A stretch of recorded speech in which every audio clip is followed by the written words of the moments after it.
भगवान श्री कृष्ण जी ने श्रीमद् भगवद गीता के 5वें अध्याय तक अर्जुन को सांख्य योग, कर्मयोग, स्वकर्म योग और संन्यास योग ये समझा दिया। उसके उपरांत ये 6वां अध्याय आता है जिसका शीर्षक है आत्म संयम योग। आत्म संयम योग का अर्थ होता है अपने आप पर संयम करना। अपने आप पर संयम करने का अर्थ यह है कि इंद्रियां जो इधर उधर भागती है उनको इधर उधर न भागते देने की ओर हमें अपने लक्ष्य के प्रति जागृत करना। मन में छल कपट, बेईमानी, धोखेबाजी, अनंत प्रकार के किल्बिश, अनंत प्रकार का द्वैत चलता रहता है, उसको शमन करना यानी उसको मन को काबू करना। फिर हमारी बुद्धि में जो मन कहता है उसका ही अनुसरण बुद्धि करती है।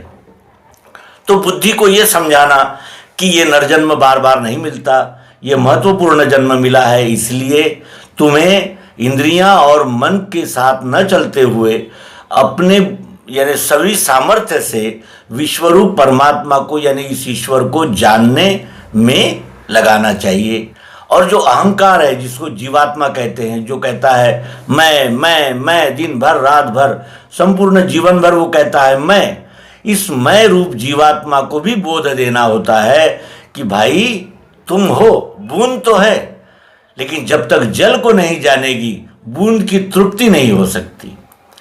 बूंद तभी तृप्त होती है जब वो अपने मूल स्वरूप पानी को जान लेती है।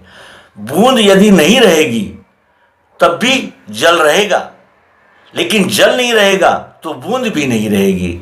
ये अटूट संबंध जब तक जीवात्मा को प्राप्त नहीं होता तब तक ये जीवात्मा शांत और स्थायी समाधान को प्राप्त नहीं कर सकता। इसीलिए आत्म संयम का बड़ा ही महत्व है। आइए अब इस अध्याय को समझें। भगवान कहते हैं विश्व सेवार्थ करता है स्वकर्म फल त्याग के वो सन्यासी वही योगी। योगी की व्याख्या है योगी केवल आंख बंद करके गरी किंदराओं में बैठने वाला, बाल बच्चे संसार छोड़कर जंगलों में भाग जाने वाले को नहीं कहते। योगी किसे कहते हैं, सन्यासी किसे कहते हैं, इसकी व्याख्या है। क्या कहते हैं, विश्व सेवार्थ करता है, विश्व की सेवा के लिए ही जो अपने स्वकर्म करता है फल त्याग के, यानी निष्प्रभ होकर निस्वार्थ होकर जो विश्वरूप परमात्मा की सेवा के कर्म करता है वही सन्यासी है, वही योगी है। भेषधारी को योगी और सन्यासी नहीं कहते भगवान। और कैसा त्यागी, अग्नि क्रिया नहीं। मठों में कहते हैं कि हमने अग्नि को छूना त्याग दिया है, उसे सन्यासी नहीं कहते भगवान श्री कृष्ण जी। क्योंकि अग्नि को अगर त्याग दोगे तो रोटी कैसे बनाओगे, चावल कैसे पकाओगे, खाओगे कैसे। इसलिए सन्यासी की यहां स्पष्ट व्याख्या आई है जिसे योगी भी कहा है। विश्व सेवार्थ करता है स्वकर्म, अपने कर्म। अपने कर्म कौन से होते हैं, हम सतोगुणी है कि रजोगुणी है कि तमोगुणी है, इसको पहले अपने आप को ही कुरेद कर निरीक्षण करके जानना होता है। अब अगर हम सत्वगुणी हैं तो हमारा काम क्या है, ज्ञान लेना और ज्ञान देना।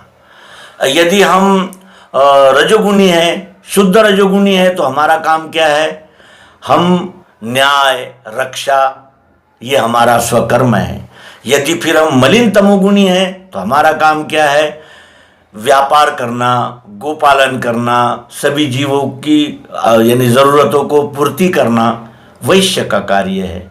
और यदि हम शुद्ध तमोगुणी हैं तो हमारा काम क्या है, सेवा करना, श्रम सेवा, जिससे ज्ञान देना लेना नहीं जमता, जिससे न्याय रक्षा का कार्य नहीं जमता, जिससे व्यापार गोपालन नहीं जमता, फिर उसने क्या करना चाहिए, सेवा करनी चाहिए, शरीर सेवा।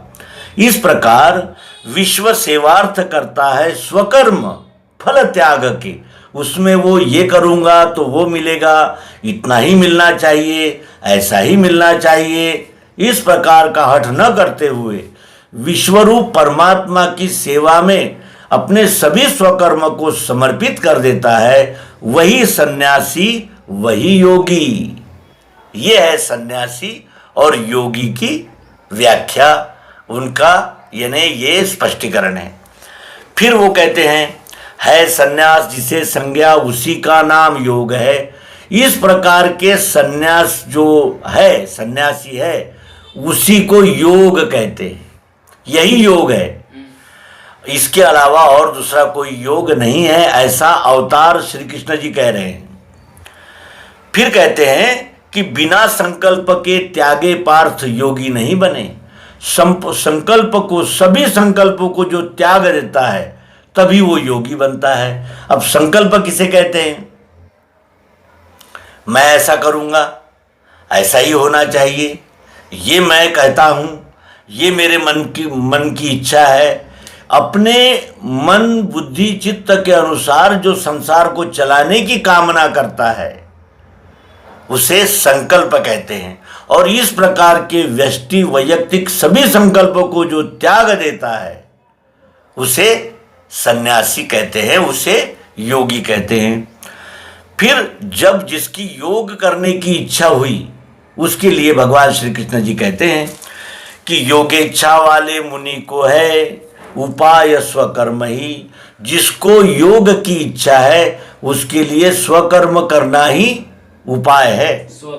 स्वकर्म का अर्थ होता है अपने स्वभाव को, अपने गुणों को जानकर विश्वरूप परमात्मा की सेवा करना, जो कि मैं पहले ही बता दिया है हमने कि सत्वगुणी, रजोगुणी, तमोगुणी, ये 3 प्रकार के लोग संसार में होते हैं। सभी अपना अपना स्वकर्म करते हैं, लेकिन स्वकर्म कब हो जाता है? वो जब अपन फल की इच्छा त्याग कर और मैं करता हूं इस प्रकार का अभिमान त्याग कर करते हैं तब। अभी भी हम वही कर रहे हैं, अभी भी हम वही करते हैं, क्योंकि जैसा हमारा स्वभाव है वैसे ही हमारे कर्म होते हैं। लेकिन अभी करने में और बोध होने के बाद करने में अंतर क्या है? तो जब हम बोध होने के बाद यही कर्म करते हैं तो फलेच्छा छोड़ के और मैं करता हूं इस प्रकार का अभिमान छोड़कर करते हैं, तब यही कर्म हमारे जो अभी बंधन कारक है फिर हमारे मुक्ति के, मोक्ष के दायक हो जाते हैं। यानी मोक्ष में और बंधन में क्या अंतर है? हम अभी कर रहे हैं अपने लिए और बाद में करते हैं अपने सहित संपूर्ण के लिए, ये उसमें अंतर है। योगेच्छा वाले मुनि को है उपाय स्वकर्म ही। योगारूढ़ स्थिति वाला, जिसने योग पर जो आरूढ़ हो गया, इस स्वकर्म योग पर जो आरूढ़ हो गया है, उसको क्या करना चाहिए? मनोनिग्रह करना चाहिए। अपने मन को निग्रहित करना चाहिए, काबू करना चाहिए। ठीक है, अब वो मन को निग्रह कैसे करना चाहिए, क्या है मनोनिग्रह, ये समझाते हैं। विषयों से नहीं प्रीति, शब्द स्पर्श रूप रसगंध ये विषय है, इनसे वो प्रीति नहीं रखता। जैसे उपयोग में यानी अपने अधिकार में है उसका उपयोग करता है, और अपनी ज़रूरत है उतना ही उपयोग करता, उसके आगे उपयोग नहीं करता। तो इस तरह वो योग विषयों से नहीं प्रीति, कर्म में विधता नहीं, और किसी भी कर्म में अपना यानी जिसे कहते हैं कर्तृत्वाभिमान नहीं रखता। कर्म में कभी विधता नहीं, मैं कर रहा हूं ये भावना ही नहीं होती। वो जानता है ये सब कुछ 3 गुण ही कर रहे हैं। विश्वरूप परमात्मा की छाया में उसकी शक्ति से 3 गुण इस जीवात्मा से ये सब कर्म करवा रहे हैं। ऐसा कौन जानता है? जो योगी पुरुष होता है। संकल्प सब ही त्यागे योगारूढ़ से कहा। योगारूढ़ योग पर सवार हो गया है, ये किसको कहा है? जो अपने सभी संकल्पों को त्याग दिया है उसको कहते हैं। फिर कहते हैं आत्मा को आत्म संतोषी रखना भूलना नहीं। आप ही अपना भाई, अपना शत्रु आप है। कोई किसी का शत्रु नहीं है इस विश्व में, आप ही अपना भाई है और आप ही अपना शत्रु है। इसलिए आत्मा को आत्म संतोषी रखना। आत्म संतोषी का अर्थ होता है अपने आत्मा में ही तृप्त रहना, आत्मा में तृप्त रहने का आशय यह है कि जो भी हमें प्राप्त होता है उसको संतोष के साथ सेवन करना और आत्म संतोष में ही रखना। आत्मा को आत्म संतोषी रखना भूलना नहीं। आप ही अपना भाई, अपना शत्रु आप है। यदि मन की बेकाबू हो गया तो आप ही अपने शत्रु है। मन बुद्धि इंद्रियां अपने काबू में है तो आप ही अपना भाई है। वो आत्मा बंधु आत्मा का जिसने मन वशी किया, जिसने मन नहीं जीता उसका शत्रुत्व वो करे। जिसने मन को वश में किया वही इस आत्मा का बंधु है, और जिसने मन नहीं जीता उसके साथ उसका मन ही दुश्मनी करता है, शत्रुत्व करता है। काम क्रोध भय मद मोह मत्सर के जाल में ले जाकर उसे छोड़ देता है। मनोजयी प्रसन्न आत्मा शीतोष्ण सुख दुख में, माना अपमान में वैसे वो परमात्मा स्वरूप है। जो योगी है वो परमात्मा स्वरूप हो जाता है। कैसे? मनोजयी अपने मन को जीत लेता है। प्रसन्नता सदैव मन को प्रसन्न रखता है, क्योंकि जब मन को जीत लेता है तो प्रसन्न हो जाता है। मन इधर उधर भटकता नहीं और अपेक्षाएं करता नहीं। संकल्प सब त्याग चुका होता है। शीतोष्ण सब दुख में, शीत यानी ठंडा, उष्ण यानी गर्म। सुख और दुख में ठंडा मिले गर्म मिले, सुख मिले दुख मिले, मान मिले अपमान मिले, उसमें जो सम रहता है, जिसकी शांति चलायमान नहीं होती, वो परमात्मा स्वरूप है। वही परमात्मा स्वरूप है। ज्ञान विज्ञान तृप्तात्मा, ज्ञान विज्ञान से जो तृप्त हो चुका है, जितेंद्रिय जिसने अपने इंद्रियों को जीत लिया है, आत्मवान जिसने अपने आत्मा को तत्व दर्शन के द्वारा जान लिया है, जो अपने आप को अब शरीर नहीं आत्मा जानता है, मानता नहीं। ज्ञान विज्ञान के द्वारा उसने अपने आत्मा को जान लिया है। वो क्या होता है उसका? वो कैसा रहता है? पत्थर मिट्टी और सोना समान। पत्थर और मिट्टी उसके लिए समान होता है। इसका अर्थ ये नहीं है कि घर की जब नींव बनाता है तो उसमें सोना डालता है और गले में पत्थर पहन लेता है, ऐसा इसका अर्थ नहीं है। इसका अर्थ यह है कि जहाँ जिसकी ज़रूरत है उसको वो उपयोग करता है, लेकिन मिट्टी और सोने का मूल्य वो जानता है। मिट्टी का मूल्य है अन्न उत्पादन करने में, और सोने का मूल्य है उसे धारण करने में। ये वो जानता है, ये वो जानता है, उसी को योगी कहते हैं। आप्त मित्र शुदासीन मध्यस्थ शत्रु आपके, साधु को और पापी को सम देखे विशेष वो। आप्त यानी रिश्तेदार, मित्र उदासीन यानी जो हमसे संबंध नहीं रखते वो भी जी, मध्यस्थ यानी हमारे प्रेमी जो हमारी मध्यस्थता करते हैं, शत्रु हमारे शत्रु भी, साधु और पापी इनको समान रूप से देखता है, वो विशेष होता है। अब समान रूप से कैसे देखता है? शत्रु को मित्र को अपने पराये सबको समान दिखता है। इसका अर्थ क्या है? वो जानता है कि सब में एक ही परमात्मा का वास है, सब में एक ही व्याप्त है, कहीं दूसरा कुछ है ही नहीं। मेरे सहित सब में एक ही परमात्मा तत्व का वास है, ये वो जानता है। और जो ऐसा जानता है वो विशेष होता है। ठीक है। अब यहाँ से जो ब्रह्मानंद जी महाराज कहते हैं उसका विश्लेषण शुरू होता है। ध्यान के लिए, वो ध्यान के अनुभव है। अब वो अनुभव आने के लिए ध्यान को कैसे बैठना चाहिए, तो भगवान श्री कृष्ण जी कहते हैं, अकेला बैठकर योगी आशा संग्रह त्याग के, अकेला बैठता है आशा संग्रह त्याग के, ऐसा होगा, इस प्रकार की आशाएं जो है उसके मन में, वो उसको सबको त्याग देता है, सिर्फ बैठता है। अकेला बैठ के योगी आशा संग्रह त्याग के, जीत के मन बुद्धि को आत्मा के ध्यान में रहे। किसका ध्यान करता है वो? आत्मा का। आत्मा का ध्यान करता है। ध्यान कहाँ करेगा? हाँ, ध्यान अकेला बैठ के योगी अकेला बैठ के योगी आशा संग्रह त्याग के जीत के मन बुद्धि को, मन और बुद्धि को जीतने के बाद आत्मा के ध्यान में रहे। शुद्ध प्रदेश में डाले निजासन, जहां वो ध्यान को बैठे, वो कैसा प्रदेश होना चाहिए? शुद्ध होना चाहिए। शुद्ध प्रदेश में डाले निजासन, हिले नहीं। जब वो आसन लगाता है तो फिर हिलता नहीं। अति ऊंचा न नीचा हो, दर्भ पे चर्म वस्त्र हो। वो आसन उसका ज्यादा ऊंचा भी नहीं चाहिए, ज्यादा नीचा भी नहीं चाहिए, और आसन पे दर्भ वस्त्र हो। दर्भ किसे कहते हैं? घास को। घास को घास का वस्त्र बिछाए और उस पर वो बैठे। उस आसन पर बैठे, हिये की वासना त्यजे। उस आसन पर बैठे और हृदय की वासना त्यजे। वासना किसे कहते हैं?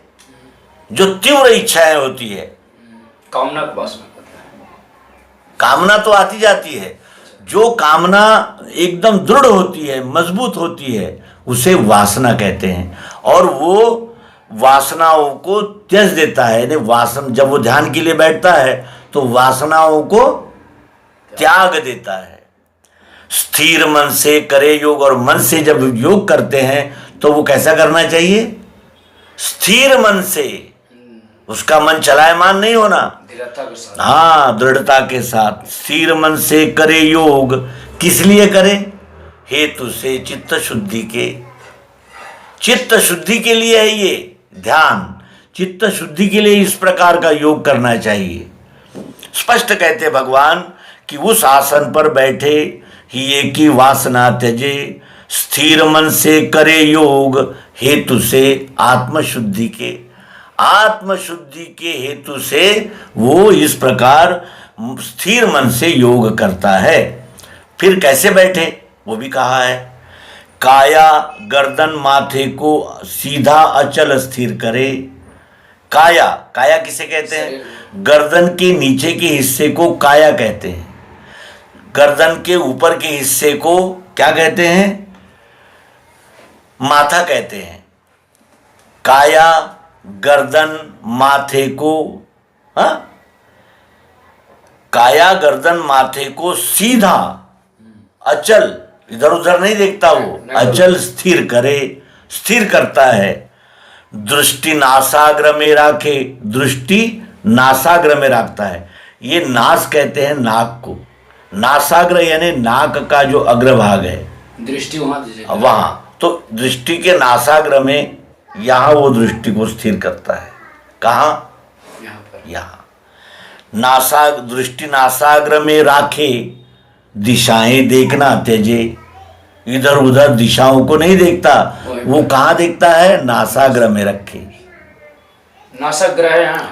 नासाग्र, नास कहते हैं, नासिका कहते हैं नाक को, अग्र कहते हैं शुरुआत को। यहाँ ये अग्र है, नाक का अग्र क्या है? यहाँ है। दृष्टि नासाग्र में रखे, इस प्रकार नाक के अग्रभाग में वो दृष्टि को स्थिर करता है। दिशाएं देखना तेजे, इधर उधर नहीं देखता। भीति त्यागे, कैसा बैठे वो? भीति त्यागे, उसके मन में किसी भी प्रकार का भय नहीं होता। कोई विचार ना रहे शांत, विचार की नहीं है, भीति रखे, यानी भीति त्यागे। भीति त्यागे, भीति कहते हैं डर को। डर को, सभी प्रकार के डर को त्याग देता है।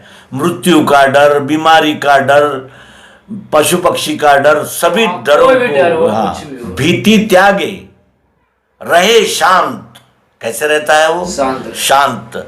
आचरे ब्रह्मचर्य को। अब ब्रह्मचर्य का आचरण करना है। यहाँ हमने क्या सोचा है कि औरत से संबंध न रखना ब्रह्मचर्य है। ब्रह्मचर्य उसको नहीं कहते, वो ब्रह्मचर्य का एक भाग है वीर्य रक्षण। वीर्य रक्षण करने से हमें बल आता है और वीर्य रक्षण करने से हमारी हड्डियां मजबूत होती है। ब्रह्मचर्य किसे कहते हैं? ब्रह्म की तरह रहे। ब्रह्म कैसा है? वो पक्षपात नहीं करता, वो द्वैत नहीं रखता, वो अपना पराया उसके पास नहीं है, वो सब में सम है। निर्मल है, ब्रह्म की तरह रहता है। वो ब्रह्मचर्य का अर्थ होता है ब्रह्म की तरह रहता है। मतलब पाप करना। हाँ, निष्पाप, निष्पाप। निश्चल, उसमें कब भीति त्यागे, रहे शांत, आचरे ब्रह्मचर्य को, मन रोके, मन को रोक लेता है, मुझे ध्यावे। अब मुझे ध्यावे का अर्थ क्या है? किसको ध्यावे? श्री कृष्ण को नहीं, श्री कृष्ण को नहीं, तो मुझे ध्यावे यानी विश्वरूप परमात्मा का ध्यान करे। इसका ध्यान करे। भगवान क्या कहते हैं? ईश्वरः सर्वभूतानां हृदये अर्जुन तिष्ठति। ईश्वर सबके हृदय में बैठा है। कृष्ण जी ने ऐसा नहीं कहा कि मैं सबके हृदय में बैठा हूं, ऐसा कहा क्या? ईश्वर सबके हृदय में बैठा है, यानी वो विश्वरूप परमात्मा सबके हृदय में बैठा हुआ है। तो मन रोके, मुझे ध्यावे, मुझे ध्यावे, मेरा ध्यान करे, यानी विश्वरूप परमात्मा का ध्यान करे, मत परायण हो रहे, और मेरे बगैर और कुछ भी उसे नहीं चाहिए। इस प्रकार निश्चय करके वो उस आसन पर बैठे। ऐसे सदा समाधि में रहे योगी आत्मजयी, वो शांति मुक्ति की पावे, मिले मेरे स्वरूप में। वो मेरे ही स्वरूप में मिल जाते हैं। इस प्रकार जो करते हैं वो हमेशा समाधि में रहते हैं। वो चाहे बैठे, चले, खाए, पिए, सोवे, कुछ भी करे, लेकिन वो समाधि में ही रहते हैं। जो मनोजयी योगी होते हैं वो हमेशा समाधि में ही रहते हैं। और वो जो सदा समाधि में रहते हैं यानी समत्व भाव में स्थिर होते हैं, वो शांति मुक्ति की पावे, मिले मेरे स्वरूप में। वो मुक्ति की शांति को प्राप्त करते हैं और मेरे स्वरूप में ही मिल जाते हैं।